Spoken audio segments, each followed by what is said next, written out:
ನಿನ್ನೆ ಶ್ರೀ ಮಹಾಲಕ್ಷ್ಮಿ ಸೌಹಾರ್ದ ಸಹಕಾರಿ ಸಂಘ ನಿಯಮಿತ ಕಲ್ಲೊಳ್ಳಿ ಮತ್ತು ಮಹಾಲಕ್ಷ್ಮಿ PKPS ಕಲ್ಲೊಳ್ಳಿ ಈ ಎರಡೂ ಸಂಸ್ಥೆಗಳ ಬಗ್ಗೆ ಮತ್ತು ನನ್ನ ಬಗ್ಗೆ ಕೆಲವು ವ್ಯಕ್ತಿಗಳು ಒಂದು ವಿಡಿಯೋವನ್ನು ಹರಿಬಿಟ್ಟಿದ್ದಾರೆ.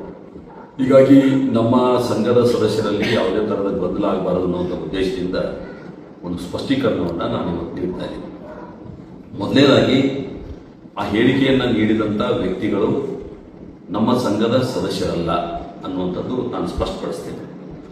ಮತ್ತು ಎರಡನೇದಾಗಿ ಒಂದು ದುರುದ್ದೇಶದಿಂದ ಈ ರೀತಿಯಾದಂಥ ಹೇಳಿಕೆಗಳನ್ನು ಅವರು ಕೊಟ್ಟಿದ್ದಾರೆ ಅಂತೇಳಿ ನಾವು ಗಮನಿಸ್ತಾ ಇದ್ದೀವಿ. ಇವರು ವಿಡಿಯೋ ಮುಂದೆ ಏನು ಹೇಳಿದಾರೆ ಅದಕ್ಕಿಂತ ಮೊದಲು ಕಳೆದ ಒಂದು ತಿಂಗಳಿಂದ ನನ್ನ ಕಿವಿಗೆ ಬಂದಿರತಕ್ಕಂಥ ಸುದ್ದಿ ಏನಂತಂದ್ರೆ, ಪ್ರತಿಯೊಬ್ಬ ಸಾಲಗಾರರ ಮನೆಗೆ ಅವ್ರು ಯಾರ್ಯಾರು ಸಂಪರ್ಕ ಅದಾರ ಅವ್ರು ಹೋಗಿ ನೀವು ಸಾಲ ತೊಗೊಂಬೇಡ್ರಿ, ಸಾಲ ಮನ್ನಾ ಆಗ್ತದ ಅಂತ ಹೇಳಿ ಅವ್ರನ್ನ ಚಿತಾವಣೆ ಮಾಡಿ ಆ ಸಾಲ ಮನ್ನಾ ಮಾಡಕ್ಕೆ ಕರ್ಕೊಂಡು ಹೋಗ್ತೀವಿ ಅಂತ ಹೇಳಿ ಅವ್ರ ಕಡೆಯಿಂದ ಒಂದು ಕಂಪ್ಲೇಂಟ್ ಕೊಟ್ಟಿರುವಂಥದ್ದು 64 ಎನ್ಕ್ವೈರಿ ಆಗಲಿ ಅಂತೇಳಿ. ನಂಬರ್ 1. ನಂಬರ್ 2, ಡಿಪಾಸಿಟರ್ ಮನೆಗೆ ಹೋಗಿ ನೀವು ಡಿಪಾಸಿಟ್ ಕಿತ್ಕೊಂಡ್ಬಿಡ್ರಿ, ಬ್ಯಾಂಕ್ ಅದು ಸರಿ ಉಳಿದಿಲ್ಲ, ಆರ್ಥಿಕ ಹಾಳಾಗಿದೆ ಅಂತೇಳಿ ತಪ್ಪು ಮಾಹಿತಿ ಕೊಟ್ಟು ಡಿಪಾಸಿಟರ್ ಕೂಡ ಡಿಸ್ಟರ್ಬ್ ಮಾಡುವಂಥದ್ದು. ಇದೇನು ತೋರಿಸ್ತದಂದ್ರೆ, ಒಟ್ಟು ಶ್ರೀ ಮಹಾಲಕ್ಷ್ಮಿ ಸೌಹಾರ್ದ ಸಹಕಾರಿ ಸಂಘ ಇದು ಕಳೆದ 24 ವರ್ಷಗಳಿಂದ ಕಲ್ಲೊಳ್ಳಿ ಗ್ರಾಮದಲ್ಲಿ ತನ್ನದೇ ಆದಂಥ ಕೊಡುಗೆಯನ್ನು ಕೊಡ್ತಾ ಬಂದಿದೆ. ಹೀಗಾಗಿ ಇದನ್ನ ಡಿಸ್ಟರ್ಬ್ ಮಾಡಬೇಕು, ಇದನ್ನ ನಾವು ಸಾರ್ವಜನಿಕ ರಂಗದಲ್ಲಿ ಹೆಸರು ಕೆಡಿಸಬೇಕು ಅನ್ನುವಂಥ ಒಂದು ದುರುದ್ದೇಶದಿಂದ ಮಾಡ್ತಾ ಇದ್ದೇನೆ ಅನ್ನುವಂಥದ್ದು ಕೂಡ ನನಗೆ ಕಂಡು ಬರ್ತಾ ಇದೆ. ಹೀಗಾಗಿ ನಾನು ನಮ್ಮ ಸಂಘದ ಸದಸ್ಯರಿಗೆ ನಮ್ಮ ಆರ್ಥಿಕ ಸ್ಥಿತಿಗತಿ ಬಗ್ಗೆ ಮಾಹಿತಿ ಕೊಡಲಿಕ್ಕೆ ನಾನು ಬಯಸ್ತೇನೆ. 27ನೇ ತಾರೀಕು ಅಂದರೆ ನಿನ್ನೆವರೆಗೂ ನಮ್ಮ ಸಂಘದಲ್ಲಿದ್ದಂಥ ಒಟ್ಟು ಡಿಪಾಸಿಟ್ 103 ಕೋಟಿ ರೂಪಾಯಿ 55 ಲಕ್ಷ ಮತ್ತು ನಾವು ಒಟ್ಟು ಸಾಲವನ್ನು ಕೊಟ್ಟಿರುವಂಥದ್ದು 100 ಕೋಟಿ ರೂಪಾಯಿ 80 ಲಕ್ಷ ಸಾಲವನ್ನು ನಾವು ಕೊಟ್ಟಿದ್ದೀವಿ. ಒಟ್ಟು ದುಡಿಯುವ ಬಂಡವಾಳ ನಮ್ಮದು 116 ಕೋಟಿ 49 ಲಕ್ಷ ನಮ್ಮ ದುಡಿಯುವ ಬಂಡವಾಳ ಇದೆ. ಮತ್ತು ಬ್ಯಾಂಕ್ ಕೂಡ ಒಂದು ಸುಸಜ್ಜಿತವಾದ ಕಟ್ಟಡವನ್ನು ಕೂಡ ಹೊಂದಿದೆ. ನಾವು ಒಳ್ಳೆಯ ಕೆಲಸವನ್ನು ಮಾಡ್ತಾ ಇದ್ದೇವೆ ಮತ್ತು ನಾವು ಕೂಡ ಬೇರೆ ಬೇರೆ ಕಡೆ ಹೂಡಿಕೆ ಮಾಡಿ ಸುಮಾರು 16 ಕೋಟಿ 70 ಲಕ್ಷ 42 ಸಾವಿರ ನಮ್ಮದು ಲಿಕ್ವಿಡ್ ಕ್ಯಾಶ್ ಇದೆ. ಬ್ಯಾಂಕ್ ಬ್ಯಾಲೆನ್ಸ್ ಅಲ್ಲಿ ಕೂಡ 2 ಕೋಟಿ 53 ಲಕ್ಷ ಇದೆ. ಒಟ್ಟು 19 ಕೋಟಿ 24 ಲಕ್ಷ ಒಟ್ಟು ನಮ್ಮದು RFP ಇದೆ.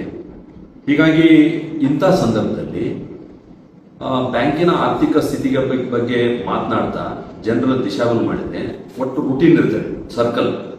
ಹೆಂಗಂದ್ರೆ 100 ಕೋಟಿ ರೂಪಾಯಿ ನಮ್ಮಲ್ಲಿ ಡಿಪಾಸಿಟ್ ಇದ್ರೆ ನಾವು 80 ಕೋಟಿ ರೂಪಾಯಿ ಜನರಿಗೆ ಸಾಲ ಕೊಟ್ಟು ಅದರ ಬಡ್ಡಿ ಮುಖಾಂತರ ವಾಪಸ್ ತಗೋತೀವಿ. 20 ಕೋಟಿ ರೂಪಾಯಿ ಮಾತ್ರ RFP ಇರ್ತದೆ. ಎಲ್ಲ ಬ್ಯಾಂಕ್ನಲ್ಲೂ ಇದೇ ವ್ಯವಸ್ಥೆ ಅದ.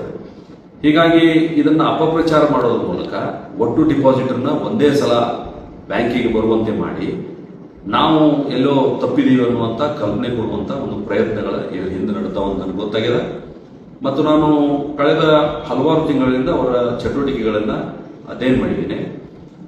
ನಮ್ಮ ಬ್ಯಾಂಕಿನ ಸದಸ್ಯರಲ್ಲದಿದ್ರೂ ಕೂಡ ನಮ್ಮ ಕೆಲವು ಸಿಬ್ಬಂದಿಗಳ ಜೊತೆ ಅವರ ಸಂಬಂಧ ಇತ್ತು ಅನ್ನುವಂಥದ್ದು ಕೂಡ ನನಗೆ ತಿಳಿದು ಬಂದದ. ಇತ್ತೀಚೆಗೆ ಈ ಯಾವ ಮೈಕ್ರೋ ಸಾಲವನ್ನು ಕೊಡ್ತಕ್ಕಂಥ ಒಬ್ಬ ವ್ಯಕ್ತಿಯನ್ನ ಹಲವು ದಿನಗಳ ಕಾಲ ತಮ್ಮ ಕಂಟ್ರೋಲಲ್ಲಿ ಇಟ್ಕೊಂಡಿದ್ರು. ಈಗ ಆ ವ್ಯಕ್ತಿ ಇವತ್ತಿನ ತನಕ ನಮ್ಮ ಬ್ಯಾಂಕಿಗೆ ಇನ್ನೂ ಕೂಡ ಹಾಜರಾಗಿಲ್ಲ ಅನ್ನುವಂಥದ್ದು ಕೂಡ ಯಾವ ಹಿನ್ನೆಲೆ ಅನ್ನುವಂಥದ್ದು ಕೂಡ ನಾನು ಪ್ರಶ್ನೆ ಮಾಡಬೇಕಾಗ್ತದೆ. ಹೀಗಾಗಿ ಇವತ್ತು 27/3/2020 ನಾನು ಈ ಬಜೆಟ್ ಅನ್ನು ಹೇಳಿದ್ದೇನೆ. ಇನ್ನು ಮುಂದಿನ ದಿನಗಳಲ್ಲಿ ಈ ರೀತಿ ಅಪಪ್ರಚಾರ ಮಾಡೋದ್ರ ಮುಖಾಂತರ, ಸಂಸ್ಥೆಯ ಹೆಸರು ಕೆಡಿಸೋದ್ರ ಮುಖಾಂತರ ಏನಾದರೂ ಆರ್ಥಿಕ ಹಾನಿ ಆದ ನೇರವಾಗಿ ಈ ಅಪಪ್ರಚಾರ ಮಾಡಿದಂಥ ವ್ಯಕ್ತಿಗಳೇ ಸಂಬಂಧಪಡ್ತಾರ ಅನ್ನುವಂಥದ್ದು ಒಂದು. ಮತ್ತು ಬ್ಯಾಂಕ್ನಲ್ಲಿ ಈ ರೀತಿ ಚಟುವಟಿಕೆಗಳಾದಾಗ ಯಾವುದೇ ನೌಕರ ತಪ್ಪು ಮಾಡಿದಾಗ ಅದನ್ನು ಕಂಡುಹಿಡಿದು ಅವರಿಗೆ ಶಿಕ್ಷೆ ಕೊಟ್ಟು ಅದನ್ನು ವಸೂಲು ಮಾಡ್ತಕ್ಕಂಥ ಕೆಲಸ ಕೂಡ ನಾವು ಮಾಡ್ತಾ ಇದ್ದೀವಿ. ಅದರ ನಡುವೆ ಈ ರೀತಿ ಅಪಪ್ರಚಾರ ಮಾಡುವಂಥ ಕೆಲಸ ಕೂಡ ಮಾಡಿದ್ದಾರೆ. ನಾನು ಸಾರ್ವಜನಿಕರಿಗೆ ಇಷ್ಟು ಹೇಳಲಿಕ್ಕೆ ಬಯಸ್ತೇನೆ, ಕಳೆದ 24 ವರ್ಷಗಳಿಂದ ನಾನಾಗಲಿ, ನಮ್ಮ ಉಪಾಧ್ಯಕ್ಷರಾಗಲಿ, ನಮ್ಮ ನಿರ್ದೇಶಕರಾಗಲಿ ಈ ಬ್ಯಾಂಕಿನಿಂದ 1 ರೂಪಾಯಿ ಸಾಲನೂ ಕೂಡ ನಾವು ತಗೊಂಡಿಲ್ಲ. ಈ ಬ್ಯಾಂಕಿನಿಂದ ರಿಯಲ್ ಎಸ್ಟೇಟ್ ಆಗಲಿ, ಇಂಡಸ್ಟ್ರಿ ಆಗಲಿ ನಾವು ಮಾಡಲಿಲ್ಲ. ಕೇವಲ ನೇರವಾಗಿ ಜನರಿಗೆ ಕೊಟ್ಟಿದ್ದೀವಿ. ಅದು ಬಡ ಜನರಿಗೆ, ಯಾರಿಗೆ ಎಲ್ಲಿಯೂ ಸಾಲ ಸಿಗೋದಿಲ್ಲ ಅಂತ ಜನರಿಗೆ ಕಡಿಮೆ ಬಡ್ಡಿದಲ್ಲಿ ಸಾಲ ಕೊಟ್ಟು ಅವರು ಆರ್ಥಿಕವಾಗಿ ಉನ್ನತಿ ಆಗಬೇಕು ಅನ್ನುವಂಥ ಹಿನ್ನೆಲೆಯಲ್ಲಿ ಸ್ವಸಹಾಯ ಗುಂಪುಗಳಿಗೆ ನಾವು ಸಾಲ ಕೊಟ್ಟಿದ್ದೀವಿ. ಆ ಸ್ವಸಹಾಯ ಗುಂಪುಗಳನ್ನ ಡಿಸ್ಟರ್ಬ್ ಮಾಡಿ ನಮ್ಮ ಬ್ಯಾಂಕಿಗೆ ಆರ್ಥಿಕ ಹಾನಿ ಮಾಡ್ತಕ್ಕಂಥ ಕೆಲಸ ಯಾರು ಮಾಡ್ತಾ ಇದ್ದಾರೆ ಇದು ಒಳ್ಳೆಯದಲ್ಲ. ಇದು ಸಹಕಾರಿ ಕ್ಷೇತ್ರಕ್ಕೂ ಕೂಡ ಮಾರಕ.